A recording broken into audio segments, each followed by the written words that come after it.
Welcome back. In this video, we explore the 4 toxic communication styles that leads most relationships and most marriages to fail. Let's go. And this is actually something that's been developed by John Contempt, and it's something that he called the 4 horsemen of apocalypse when it comes to relationship. It's the indicator that leads to 90% of relationship fail. So it's pretty huge, and if you've been in a relationship, you know how important communication is. We use words, we use things to communicate our affection, our love, our thoughts, our needs. So to grow, to deepen, to solve conflicts, to become more intimate with one another, we need to be able to communicate effectively. The challenge is that in most relationships, sometimes you reach a point where you are stressed out, you're angry, you're in conflict, you don't know how to express certain things, or you might be afraid of what might happen if you do, or there's insecurity. There's so much at play in relationships sometimes, and we fail into one of those 4 traps, one of those 4 deadly communication styles that, if left unchecked, can really snowball effect and create tremendous tension, distance, and lead the relationship to an end. So we're gonna cover those 4 communication styles and a little bit of how to avoid them. The first one, the first toxic communication style is criticism. This is the obvious one. This is usually where it starts. You know, after the honeymoon thing, you start to notice what your partner does wrong and so on. And criticism is just an easy way of attacking your partner. But usually we attack them on their personality or their character trait, the things that we see negative. And the words we use sometimes are generalized. So you never, or you always, or you are, blah, blah, blah, blah, blah. And when we use criticism, we know that words can cut deep. And when we left unchecked and we are rude with our words and we criticize our partner, it creates distance within us. And those words can leave a deep scar that can lead to resentment, to more attack, more defense, more distance, and it doesn't solve the conflict.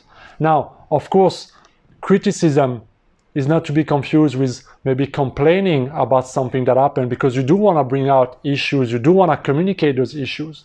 But a way to do it instead is to focus on your feeling, is to use the I word. When you did this, I felt like this, and express your need, express what happened, express your perspective of the situation without attacking your partner on their character, their personality, and how they are.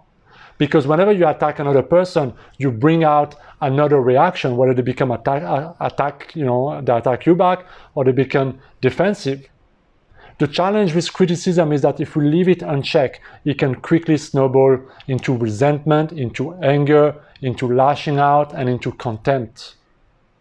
So criticism is usually where it starts. And if you notice this in your relationship, you want to make sure that you create a culture of looking more for things to appreciate in your partner than you're looking at things to blame and their flaws. Because when you can create a culture of appreciation, you depolarize that criticism and you invite more good flows and more good effective communication with your partner. The second communication toxic style is defensiveness. A reaction of criticism. The other person becomes defensive. And defensiveness comes up in many ways. We can either play the innocent victim card, we can make excuses, we can blame it on somebody else, we can become self-indignated about what happened, what the other person is saying, or we can just put it back on our partner. Essentially, what we're doing when we feel defensive in this way is that we don't take responsibility for the situation, or at least for our part of the situation. And because we don't take that responsibility, it's impossible to solve the situation, to make it better in the future, because we are out of it. We don't see that I'm not a problem, it's something outside of me, therefore there's nothing I need to do to change that. And it's almost a form of denial that can lead to a lot of problems down the road. The problem is that when you feel attacked by your partner and you have your guard up, it's difficult to put it down if your partner is constantly attacking you. This is where both partners need to understand how important having effective communication is, and effectively communicating and taking responsibility for your action, for your word, for what you said, for your energy and what you bring into the relationship. Because that's the only way of creating a sustainable, healthy relationship over time. Now, if this is left, that defensiveness is left unchecked over a long period of time, it can lead to number 3, the horseman of stonewalling. And this third toxic communication style is often come out in a situation where the other partner just walked out. It's the silent treatment, it's the walking out, it's the withdrawing effect, it's leaving tremendous distance, not expressing anything, just walking out of the conversation, and the awkward silence where your partner doesn't know what to do, you're not communicating anything, and it creates just tremendous separation, tremendous gap in the relationship. And usually this happens because we become mentally and emotionally flooded with emotions. And we don't know how to handle it. We don't know what to say, or maybe it becomes too much. And we feel like we're gonna explode, and we just shut off. It's that shutting off moment where you don't wanna deal with shit, and you just wanna walk out and leave that shit. So in a way, it's almost passive aggressive. The challenge, obviously, is that if you don't address the relationship issues, you're never gonna solve them. And if you keep giving that silence treatment, you're gonna lead to a point where there's so much gap between both of you that there's never gonna be anything real anymore. So even if you end up staying together, it'll be so much distance that it won't be a meaningful relationship. Or you lead, to the end of the relationship altogether. So, sometimes when it happens, taking some time out to breathe, to figure out your shit, how you feel, and take a break is okay. It happens, it's not necessarily a bad thing. What's really important is to come back and express what happened, and express your feelings, your needs, your desires, and really communicate all of this. Otherwise, you can slip into the habit of just stonewalling because it's easier, and it's like a big protection, defensive mechanism, so to speak. But that won't bring you any long-term benefit. You may be getting a short-term reward where you check out, so you don't have to deal with your emotions. But over the long run, it's going to punish you and your relationship and your partner. Eventually, if you keep on escalating into the relationship, the last of the 4 toxic communication style and the last horseman of apocalypse in relationship is contempt. And this is the biggest, most significant indicator, according to John Gotham, that lead to divorce. When contempt is in a relationship, when you invited contempt in your relationship, love is gone. Contempt, what is it? It's that feeling of superiority, that feeling where you look down on your partner, on who they are. You're belittling them. You're seeing their flaws. You're making sarcastic comments. You disrespect them in different ways. You mock them. You embarrass them in public. You don't believe in them. You just have that contempt feeling where I couldn't be fucked with you, basically.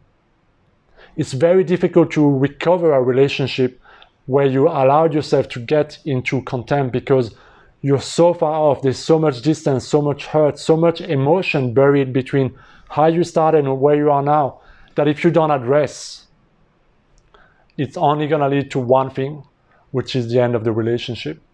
And usually not a pleasant end, because there's just so much emotion left unchecked that needs to be processed, because they're just not gonna vanish even if the relationship is over. So contempt is even looking at your partner and making them ashamed of themselves. You know that comment where maybe your partner said they wanna do certain things and you just respond, yeah, like you're gonna do something. That kind of comment, if you notice those kind of conversation in your relationship, this is the biggest of the red flag. This is where you really have to step up if you really wanna salvage your relationship and bring love and passion again. You have to create a culture. The biggest antidote is to create a culture of appreciation. What does that mean? It means cultivating, appreciating your partner, the things that made you fall in love with, the things that you love about them, the things that bring you joy, the things that brought you together. The big thing, the small thing is appreciating your partner, because this is going to depolarize all that madness, all those attacks, all those criticism that you created over time, all that resentment that maybe invited itself. And as long as you don't balance this out and come back to this place, not only maybe you won't feel like salvaging the relationship, but you won't even know why you're doing it in the first place. So appreciation is the greatest antidote against criticism, defensiveness, and all the 4 toxic communication styles, the 4 horsemen of apocalypse in the relationship. So there you have it, the 4 communication styles that are toxic and that leads to most relationship and marriage ending. Let me know what you think in a comment down below. Let me know if you like more video on this style, and I will see you next time. As always, please like, share, and subscribe. Be well, see you next time.